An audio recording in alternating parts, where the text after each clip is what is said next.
G'day. So I've been trying to make these films about urban history, shop signs, graphic art in Melbourne, Australia. And seems like I've bitten off quite a bit more than I can chew. And it's taken me forever and a day to get it done. I mean, I used to be slim. I had a jaw. Skin was tight. You know, I looked like Chris Hemsworth before starting this project. And now I look like the Thing. So what I thought I'd do is release some of the bits I'd finished, or the bit that I finished before I finish off the rest, if that ever happens. So here it is.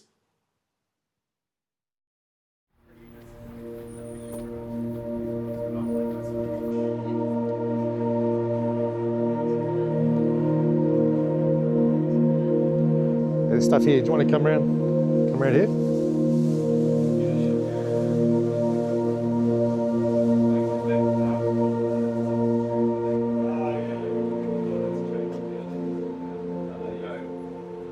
Hi there. Hey, I noticed you filming some of the lovely artwork here in front of this shop. Yeah. Have you seen the shop before? Nah.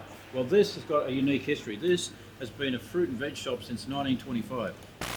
It's the only shop in Elwood that's actually kept the same line of business the whole time for 100 years, can you believe?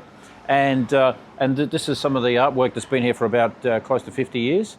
And Bruce, the previous owner, and there's a painting of him, he was the first to sell organics in Australia in 1967. And if you come in, you can have a look at a painting with Bruce there. And this was commissioned back in 2007, where there was a guy staying at the back who painted this, and his name was Emil. And it looks like it belongs in a gallery. And that was Bruce's vision of the future. He imagined this vegan world, and he was actually vegan since 1941, before the word was even invented, can you believe?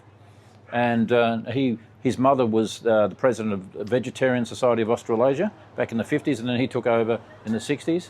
And when he passed away in 2018, he left this to a trust to continue for 75 years after his death. And he wanted me to run it on behalf of the trust because I was his biggest customer, buying everything by the box.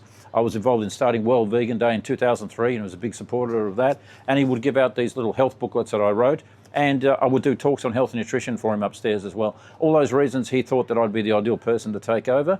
And here we are, continuing the legacy all these years later. Right, okay, so if you have a look at this, you can see the original cash register that is 100 years old. It was there when the shop first opened. It's made of wood and steel, as you can see here, and it's still functional. We've got these keys here before, obviously, the decimal currency system, and some of the keys are jammed, but other than that, it's still working. It's an antique item now. This is the original scales. It's made of copper here, as you can see, and then it's got this balance, and it was upgraded for the metric system in 1975. In this case, there's got R.A. Palmer on there, who I think was involved in upgrading it, and you can see the old phone number there before we had the 9 in front of the numbers. Plus there's a photo of Bruce here. You can see them there. He passed away in 2018, and he actually had a go at having a vegan restaurant in 1966, can you believe? And unsurprisingly, it didn't succeed very long. I think it lasted about 6 months. There wouldn't have been too many vegans back then. And I've got the original menu. It was actually a place called The Lattice in Little Collins Street. And it was really funny. It had vegan pie, 40 cents. It had like toast with nut butter, 10 cents. It was hilarious because I just switched to the decimal system back in 1966. What was his reason? I mean, what was his motivation? He was passionate about mainly about the animal cruelty and trying to avoid that, and secondly about health and about how the diet that avoids animal cruelty happens to be the healthiest for our bodies, and that can basically solve a lot of our health issues. Like in the day, heart disease was the biggest killer, and I remember him presenting so much information about how those on plant-based diets had way less heart disease, and he would have so many books on that topic, even talking about diabetes and kidney issues and respiratory complaints and things like this. Well, I noticed the signs on the outside of the building. Is that an organisation that he set up and continues to yeah, well, I can run you through that. I can go into some sort of detail about what that's all about. The first one is the Vegetarian Society of Australasia. Now that was started, I think it was back in the 40s and 50s with his mother, and then Bruce took over later and was running it all the way till his death. And it's working with natural hygiene, which is a form of a diet philosophy which involves things like fasting, being on a whole foods vegan diet, and it's about eating as healthy as you possibly can. And so natural hygiene was the movement that you don't hear that mentioned a lot these days, but that was quite popular going back, especially 40, 50 years ago. And it was a guy called Herbert Shelton, was the first to actually, really promote that. And so that's the organisation that Bruce was president of, and his mother. And then we have Animal Liberation's mentioned on the other side.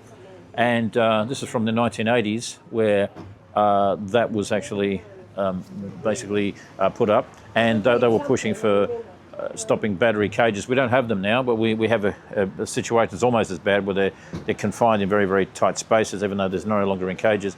Do you want me to talk a little bit about the mural while we're at it? Yeah, why not? Now, this mural was painted around about 4 years ago, and it's over the top of a previous mural that's been there for about 25 years. And this was actually painted by a lady called Kayleen. Now, Kayleen happens to be an artist that is the daughter of Zalin Glenn, and you can see her name there. It's got Nee Glenn. And Zalin was the executor of Bruce's will. And Zalin actually knew Bruce for about 40, close to 50 years, and was actually even running the shop when one time Bruce had to take a break or take a holiday. And so she basically painted this. She's actually got her own art studio in Brighton, on Martin Street, Brighton, as it turns out. And it took her quite a few months. She would come here on a Sunday and do a little bit and add a little bit extra each week. And then eventually we got this beautiful thing here. And it's kind of in keeping with the philosophy of the shop, and it's all about nature and living close to nature as possible. And I think there's a significance with all of the number of birds and the number of trees, and it's got some numeric significance, which I'm not really sure what it's all about, but basically it is very much in keeping with the theme of the whole shop. So you think the shop will be around in another 50, 60 years? Well, nobody can predict, but hopefully yes. I mean, Bruce's vision was that it continues for 75 years at least after his death, so let's hope that continues. All right, no worries. Cheers, mate. All right, thank you.